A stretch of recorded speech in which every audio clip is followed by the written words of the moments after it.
When I was a child, I remember being filled with this endless sense of curiosity, a sense of wonder for the world around me, for our Earth, our oceans, and the joy and excitement of discovering somewhere new as we explore this beautiful, fragile planet.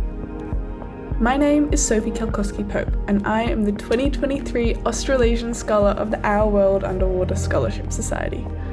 This year, I have been given the incredible opportunity to explore some of the remotest diving locations on the planet, push my limits with scientific and technical diving, and ultimately discover which path I want to pursue to protect our underwater world. The past 5 months have challenged me. They've confronted me and given me opportunities I didn't even dream were possible. I've been in situations that have changed my ways of thinking, and I've learnt many lessons, sometimes in ways unexpected. Moving into my year, I had 3 central pillars I wanted to explore. These were to build my diving proficiency through scientific and technical trainings, to explore the art and technique of effective science communication, and to discover the diversity of career trajectories within marine science. 5 months into this journey, my scholarship has already taken me to some incredible places, and I've met so many inspiring people along the way. I've travelled to 8 countries: the United States, Australia, Papua New Guinea, Philippines, Indonesia, Thailand, Japan, and Taiwan. Taken part in 3 different research projects in Kimbe, Western Australia, and Okinawa, and completed over 81 dives. One of my highlight experiences so far was having the opportunity to dive some of the most remote reefs in Australia on board Melita, a sailing research vessel. I can't wait to see where the rest of my year takes me. But first, let's step back for a moment. My love for our oceans began at a very young age. Growing up in Cairns with an adventurous family, I've been snorkeling on the Great Barrier Reef since age 5. My mum, one of the first 2 female Fowey dive instructors in Tasmania in the 70s, is a great inspiration to me. However, it was witnessing the 2017 bleaching events on my home reef that truly catalysed my passion for marine conservation. 5 years on, I found myself working at Coral Watch, a global citizen science program dedicated to monitoring reef health worldwide. Alongside my studies in marine science, geography, political science and communications, I graduated with a well-rounded degree from the University of Queensland. My life was then flipped upside down when at the age of 21 I was awarded the Australasian Scholarship.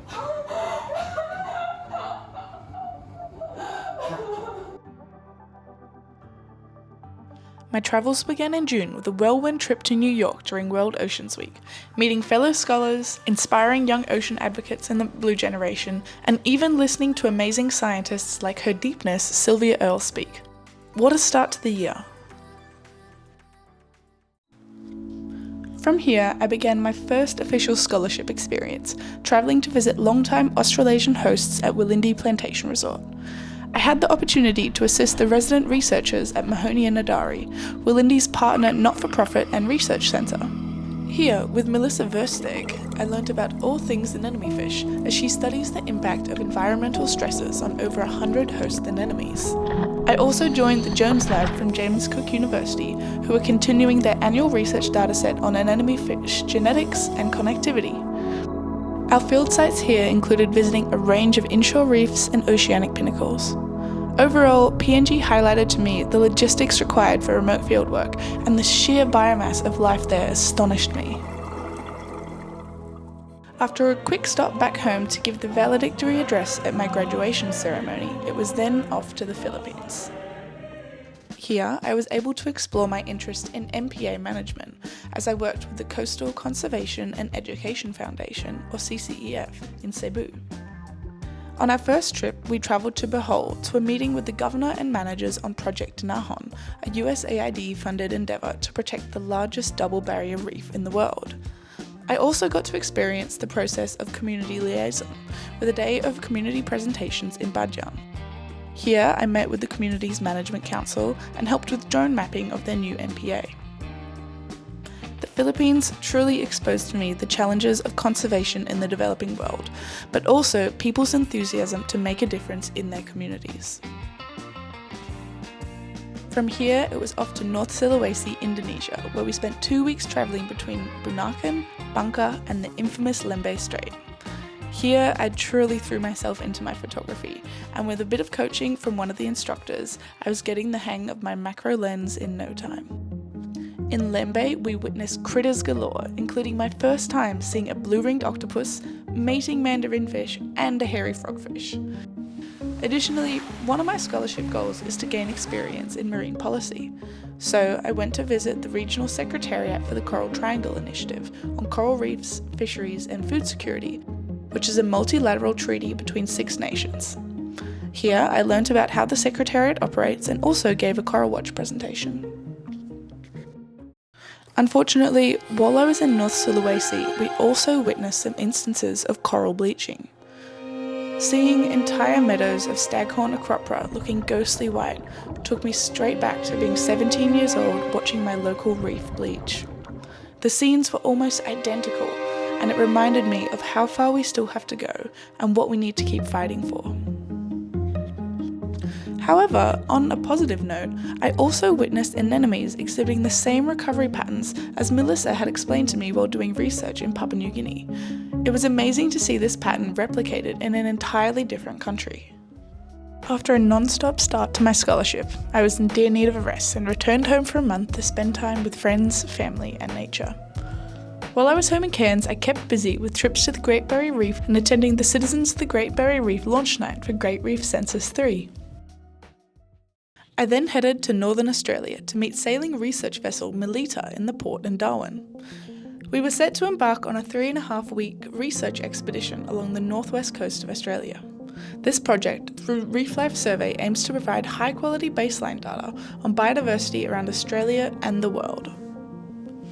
Rolling out 50-metre transect tapes, we quantified the abundance of fish and invertebrates using a globally recognised underwater visual census methodology. Spending 3 weeks on board Melita truly exposed me to the rhythms of living and working at sea. Over the course of the trip, we accessed remote locations like the Rowley Shoals, Scott Reef, Ashmore Reef, and unnamed shoals in the Timor Sea. Sometimes we were almost closer to Indonesia than to the Australian coast.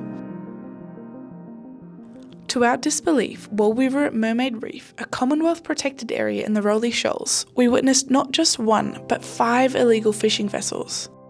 Myself and the skipper Jedgar got out our drones to investigate and captured this imagery of their fishing techniques in action. After spotting the drones, the fishermen rapidly returned to their boats and left the area. In the aftermath of all this, I was approached by 2 different media companies at the ABC and 7 News who wanted to share the vision I had captured. For me, this was such an interesting lesson in storytelling and advocacy. On this expedition, I completed almost 40 dives, and our humble team of 4 covered 75 sites in the 3 weeks. We also did some exploratory diving, documenting some of the first surveys on some remote oceanic shoals. This expedition reaffirmed my love of sailing and sparked a new passion for remote expedition science. Another significant part of my year has been sharing the Coral Watch methodology. The Coral Health Chart is a simple citizen science tool that uses coral colours to make a visual assessment of coral health and bleaching. This methodology is a global monitoring program used in over 80 countries by citizen scientists and researchers alike. During my travels, I've run a total of 7 Coral Watch talks and workshops so far. This includes in the Philippines, Indonesia, and Thailand. This simple tool is accessible to everyone, building capacity for communities to do their own reef monitoring. If you're interested to learn more, please reach out. While I would love to be at DEMA, between now and December, I have quite a busy schedule. I'm currently in Koh Tao in Thailand, completing my dive master at Ban's Dive Resort, the largest dive centre in the world. Aside from the intensive professional training, they also have some incredible sustainability initiatives, which I believe should be integrated into every large dive resort in the world. I do a case study of this in one of my blogs if you're interested to learn more. I'll then travel to Okinawa to work with researchers from OWUSS, the Okinawa Institute for Science and Technology, and the University of Ryukyus to learn more about eDNA technology. After that, it's off to Deep Week Taiwan. Here, we'll train under the guidance of Adam Stern, the Australian freediving champion, and world number 1 Alexei Molchanov. Finally, I'll be visiting Rodney Fox in South Australia to learn about great white shark ecotourism and become trained as a cage pilot. I'm so grateful for all of these incredible experiences so far. I've learnt so much in just 5 months. Moving forward, I'm eager to explore new territory with my dive qualifications. In particular, I'm looking forward to getting my IDC and beginning my experience with technical and cave diving. I'm also excited to experience a diversity of marine environments, in particular temperate ecosystems, as I haven't dived much outside of the tropics. I absolutely loved my time on board Melita, and it reaffirmed my love of expedition research. I really want to explore this aspect of marine science more during my scholarship year, so if you know of any expeditions, please let me know. Overall, these pursuits will be guided by the themes of climate change and solutions, environmental activism, community engagement, coral reef conservation, and marine policy and management. My hope is that these goals will enable me to grow both personally and professionally as I explore my interests in our underwater world. If my year has taught me one thing, it's this. There are passionate people all over the world working to protect our oceans.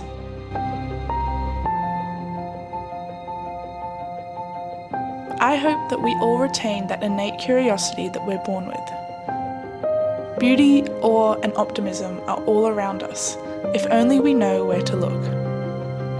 I can't wait to see what else I learn this year on my journey to protect this incredible planet that we call home.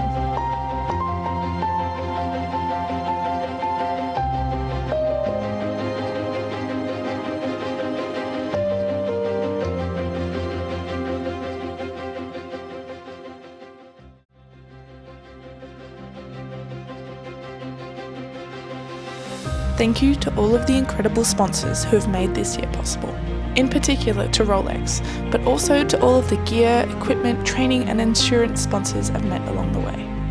You have given me the fins to fly and seek opportunities that I had only ever dreamed of. Of course, I also owe a special thank you to all of my tremendous hosts this year.